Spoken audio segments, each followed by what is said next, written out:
আজকে যে বিষয়টা নিয়ে কথা বলার বেশি দরকার, যেহেতু আগামীতে একটা সময় আসছে যখন এই বিষয়টাকে নিয়ে মানুষ বেশি পাপে লিপ্ত হবে, এই জন্য বলছি। এটা হচ্ছে হারাম ভালোবাসা। আল্লাহ পাক বৈধ করেননি। এমনকি কথা বলার সময় আল্লাহ পাক বলেছেন একজন গায়রে মাহরাম মেয়ে যেন পর্দার আড়াল থেকে কথা বলে, কিছু চাইতে হলে যেন পর্দার আড়াল থেকে চায় এবং গলার ভয়েসটা যেন কর্কশ হয়। আল্লাহ লিমিটেশনগুলো দেখেন আর বাস্তবতা দেখেন।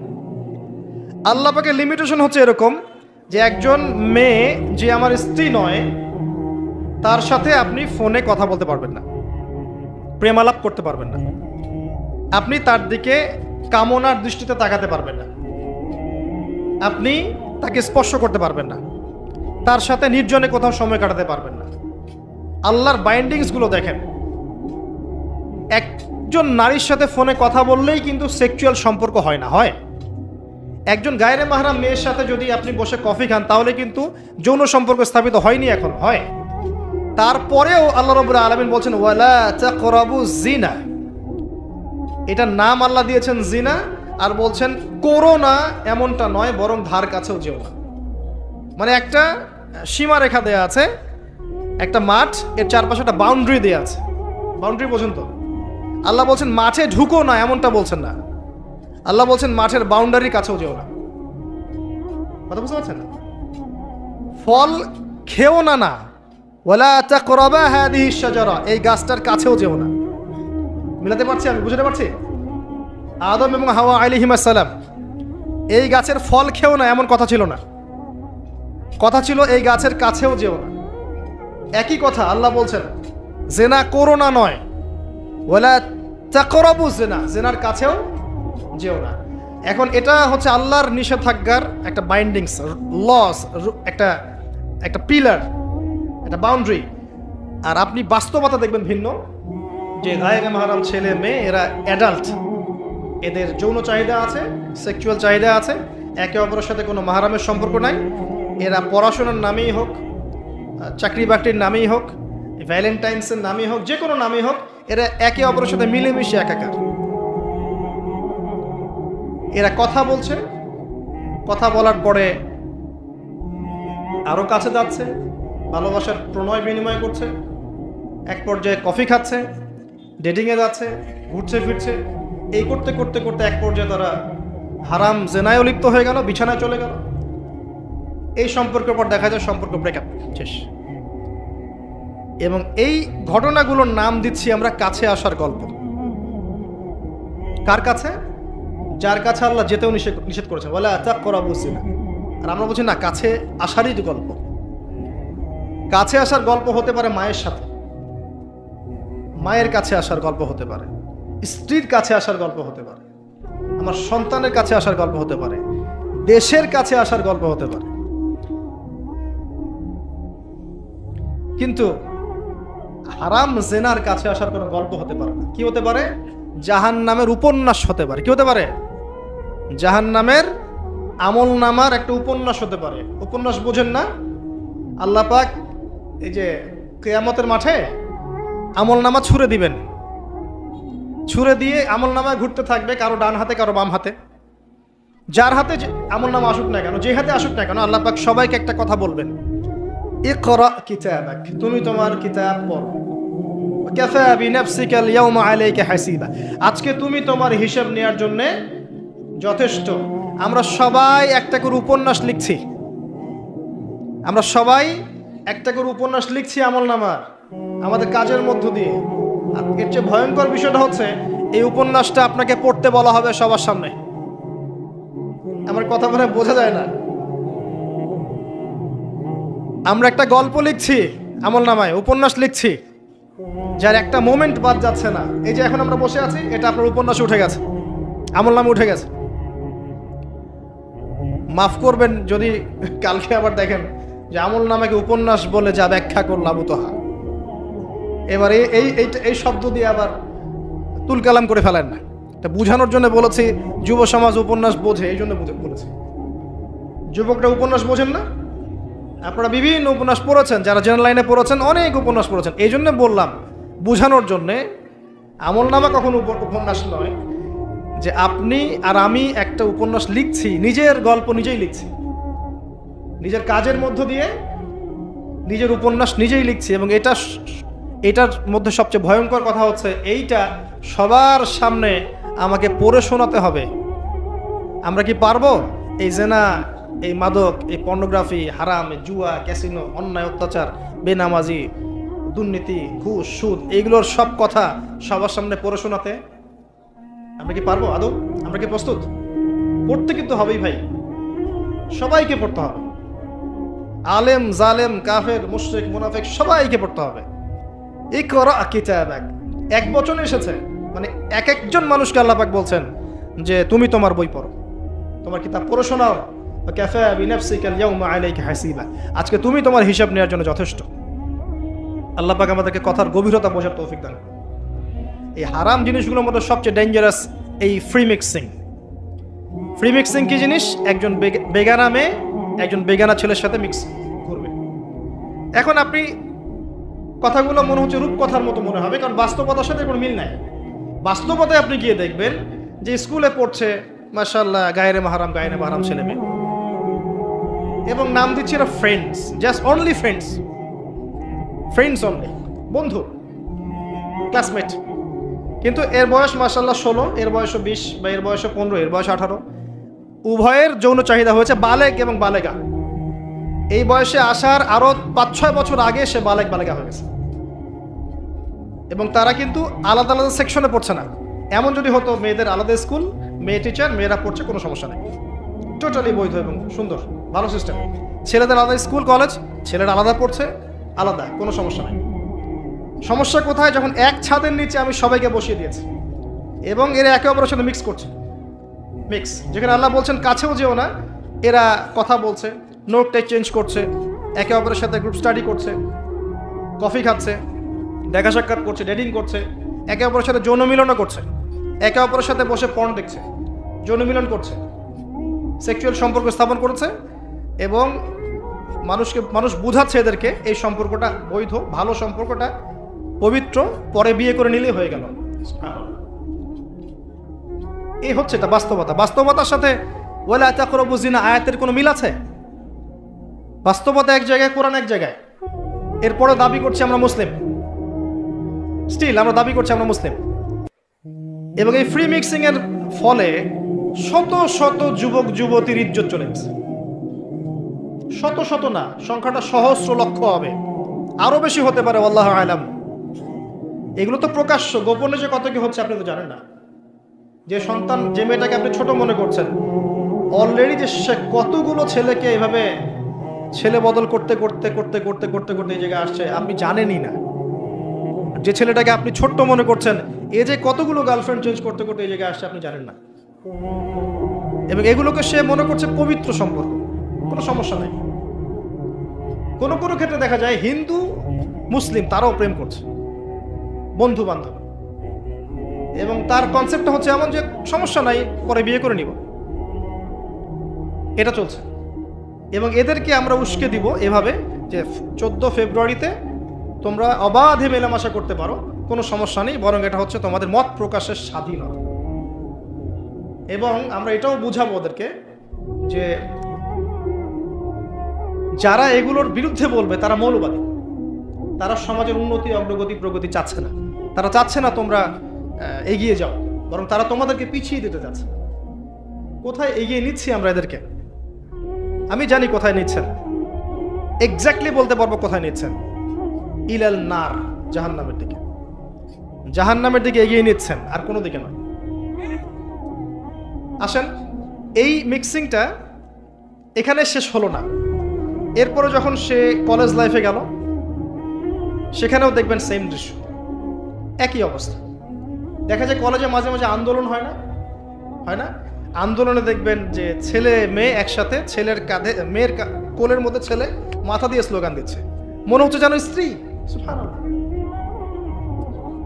হ্যাঁ, দেখবেন বিভিন্ন আন্দোলনের সময় দেখবেন কলেজ বিশ্ববিদ্যালয়গুলোতে, আমরা তো পড়েছি, আমরা তো বলতে পারবো, আন্দোলন হচ্ছে, বান্ধবী বসে আছে, বান্ধবীর কোলে মাথা দিয়ে বন্ধু, মনে হচ্ছে যেন স্ত্রী না পাবলিক প্রপার্টি, আল্লাহ ভালো জানে। পাবলিক প্রপার্টি, যে কেউ ভোগ করতে পারে। এটা কলেজে শেষ থাকলো না, ইভেন স্কুল কলেজের মধ্যে দেখবেন যে আপনি টিচার একজন পড়াচ্ছেন, পুরুষ টিচার, এর চারপাশে মেয়েরা গোল করে বসে আছে ব্যাচ। পুরুষ টিচার মেয়েদের ব্যাচ পড়াচ্ছেন, মেয়েরা সবাই তার গায়ের মাহরাম। দর্শনটা এখানে এরকম না, এরা তো আমার মেয়ের মতো, এরা তো আমার মেয়ের মতো, জাস্ট এইভাবে, তুমি তো আমার মেয়ের বয়স। কথা বুঝতে পারছেন? তুমি তো আমার মামনির মতো, আর ওই মেয়েকে বোঝানো হচ্ছে টিচার তোমার বাবার মতো।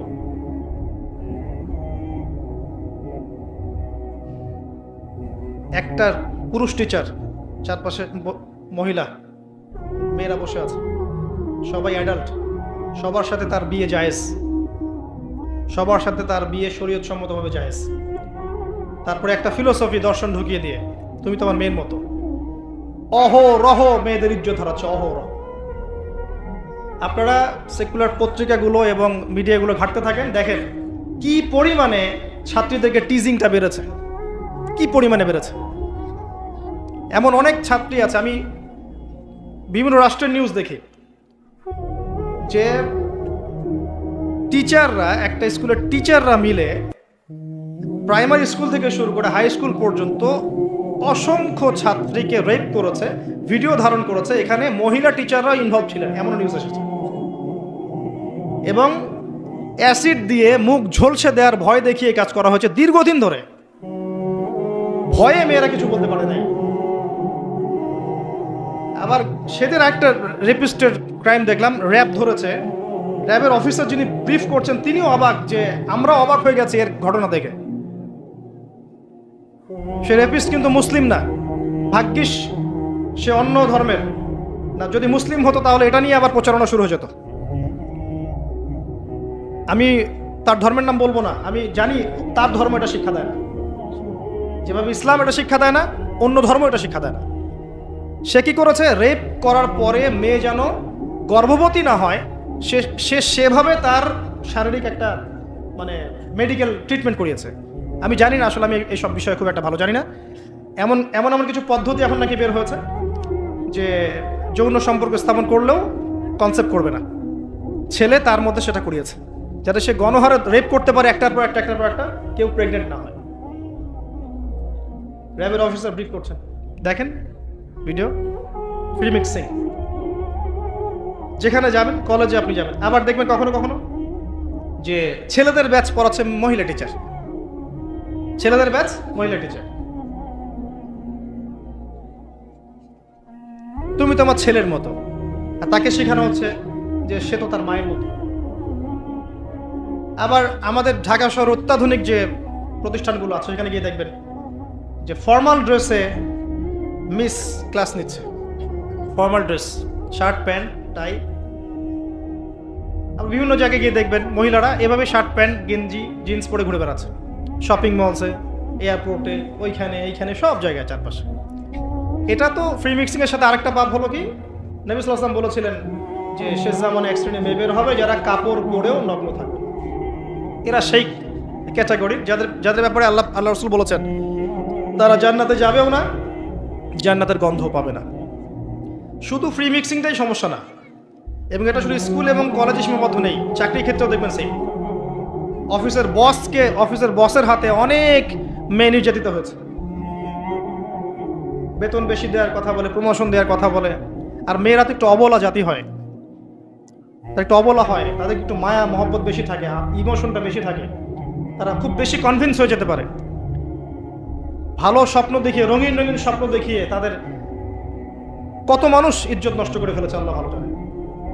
এরপরেও দেখবেন, এই সমস্যার পরেও দেখবেন তার উপরে আবার আছে পর্নোগ্রাফি। মানে মানুষ রাতের বেলা শুয়ে শুয়ে নগ্ন মুভিজ দেখছে আর দেখছে, দেখছে আর দেখছে। এটাকে উপরের লেভেল থেকে বন্ধ করার কোনো প্রয়াস নেওয়া হয়নি এখন পর্যন্ত। এমন অনেক কান্ট্রি আছে এই বিশ্বের মধ্যে যারা কিন্তু ইন্টারনেট সেকশনটাকে নিয়ন্ত্রণ করে। সব সাইট আমার দেশে চলতে পারবে না। ইভেন আমরা যে হারে ফেসবুক চালাই, চাইনিজরা কিন্তু এভাবে চালায় না, ওদের সামাজিক যোগাযোগ আলাদা মাধ্যম আছে। জানেন সব জায়গায় একটা রেস্ট্রিক্টেড ব্যবস্থা আছে। পর্নোগ্রাফি যেগুলো দিয়ে ব্লু ফিল্মস দেখানো হয় সারা দেশের মানুষকে, একটা জাতির মানুষকে, এটা তো অ্যাটলিস্ট বন্ধ করা যেত। এটা বন্ধ করাটা তো নিঃসন্দেহে কোনো মৌলবাদী কাজ নয়, সন্ত্রাসী কাজ নয়, জঙ্গিবাদী কাজ নয়, তাই কি? এটা যখন আপনি দেখছেন সারাদিন ধরে, সারা রাত ধরে, এই ছেলেপেলেটা ম্যাক্সিমামই আসক্ত এগুলোতে। ইভেন এখন মেয়েরাও এগুলো দেখে। আপনি সেকুলার মিডিয়াগুলো রিপোর্টগুলো দেখেন, তারাই বলছে এগুলো। স্কুলে গিয়ে মেয়েদের ইন্টারভিউ নিচ্ছে, তোমরা কি এটা দেখো? মেয়েরা বলছে যে হ্যাঁ আমরাও দেখি, আমরাও কথাবার্তা বলি যে নতুন একটা আইটেম আসছে, এটা দেখ, এভাবে তারা কথা বলছে ক্লাসের মধ্যে। তো যখন ছেলে মেয়েরা এগুলো অবাধে দেখবে, যুবক যুবতী কিশোর কিশোরীরা, এরপরে আবার ফ্রি মিক্সিং, তার উপরে আবার বেহায়াপনা, নগ্নতা, পোশাক আশাকের পর্দার বালাই নাই, তখন আপনি চিন্তা করেন সমাজটা কি হইতে পারে। আবার এগুলোকে আমরা দিবসের মধ্য দিয়ে উৎসাহিত করছি, কাছে আসার গল্প, আসো আরো জানা করো। কোথায় ইসলাম আর কোথায় কোরআন আর কোথায় সেই পর্দার, কোথায় কি? আর ওই যে দেখেন একটা মেয়ে মুস্কান, ও তার নিকাব খুলবে না, 200-300 কুকুরের সামনে বলছে আল্লাহু আকবার। তো জান্নাত আসলে কাদের জন্য? এই অবস্থায় যদি আমরা কেউ খাস পর্দা করছি, এখন যারা আবার খাস পর্দা করছি তাদেরকে আবার বাঁকা চোখে তাকানো হচ্ছে, আবার কাউন্টার। এমনি তো চলছে এগুলো, আর উপর আবার কাউন্টার। একটা জায়গা বাকি রাখছে না শয়তান আপনাকে ফিতনায় ফেলার জন্য। এই অবস্থায় কেউ যদি পর্দা করতে যায়, ওকে আবার বাঁকা চোখে তাকানো হচ্ছে। এ তো ভালো সুবিধার মনে হচ্ছে না? তোমার বোরখার নিচে গিয়ে বোমটম আছে নাকি? সাইকোলজিক্যাল আক্রমণ। বোরখা পরে যাচ্ছে স্কুল কলেজে, টিচাররা কেমন করছে, তার সাথে কেমন যেন আচরণ করছে। এটা কেন করছো? মুখটা খোলো, নাহলে পরীক্ষা দিতে দেবো না। এগুলো চলছে। এরপরেও আরো আছে বিভিন্ন beauty contest, media, movies, cinema, এইসবের মধ্য দিয়ে ঘরে ঘরে ঢুকিয়ে দিয়েছি যে এই ফ্রি মিক্সিং, বেহায়াপনা, নগ্নতা, এটাই প্রগতি, এটাই উন্নতি, এটা অগ্রগতি। ইভেন আমাদের ছোট ছোট বাচ্চারা এগুলো দেখে দেখেই বড় হচ্ছে। এখন জানি না ওরা আবার কোন জেনারেশন হয়ে আল্লাহ বলবে। এর উপরে এসেছে সেলফি এবং ছবি ভিডিওর একটা মানে বুদ্ধি প্রতিবন্ধী জেনারেশন। একটু হলেই সেলফিস, ফেসবুকে আপলোড, আবার টিকটক, আবার ইউটিউবিং, আবার নিজে নিজেই হাসে, নিজে নিজে ছবি তোলে। আর অনলাইনটা অ্যাভেলেবল হয়ে গিয়ে সবার হাতে হাতে স্মার্টফোন যখন গিয়েছে, তখন এগুলো আপলোডিংটা খুব বেশি হচ্ছে। আপলোডিং, আগে ঘটনা ঘটতো সবাই জানতে পারতো না, এখন ঘটলে সারা দুনিয়ার মানুষ এক মুহূর্তে জেনে নেবে। তখন একটা খারাপ ভিডিও সবার হাতে হাতে, ঘরে ঘরে। এবার এই হারাম ভালোবাসা, এটা ভালোবাসা বলার অপরাধ হবে, এই হারাম প্রবৃত্তির এই নগ্ন দাসত্ব, এই দাসত্বটাকে ভালোবাসার নাম দিয়ে আল্লাহর নাজিলকৃত পবিত্র ভালোবাসাকে চ্যালেঞ্জ করা হয়েছে। এবং বিভিন্ন মানুষ, সমাজের বিভিন্ন শ্রেণীর মানুষকে এই হারামের দিকে ধাবিত করা হয়েছে, যাতে সবাই জান্নাতের কাছে না বরং জাহান্নামের কাছে আসতে পারে। এই হলো অবস্থা। এখন এই অবস্থায় আল্লাহ রাব্বুল আলামিন মুমিনদের জন্য সলিউশন দিয়েছেন সূরা নূরের মধ্যে।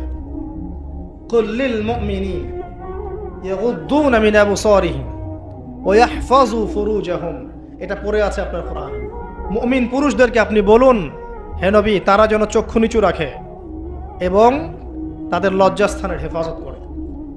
মুমিন নারীদেরকে আপনি বলুন যেন তারা তাদের লজ্জাস্থানের হেফাজত করে, চোখ নিচে রাখে, এবং তারা এই মানুষদের ছাড়া অন্য কারোর সামনে যেন না যায়, এবং জিনাত, হিজাব তারা যেন অবলম্বন করে। এটা আল্লাহর আদেশ। Only Quran, or only hadith and only Islam can solve this problem. কোরআন, সুন্নাহ এবং ইসলাম ছাড়া কেউ এই সমস্যা সলভ করতে পারবে না। এখানকার সলিউশন এগুলা।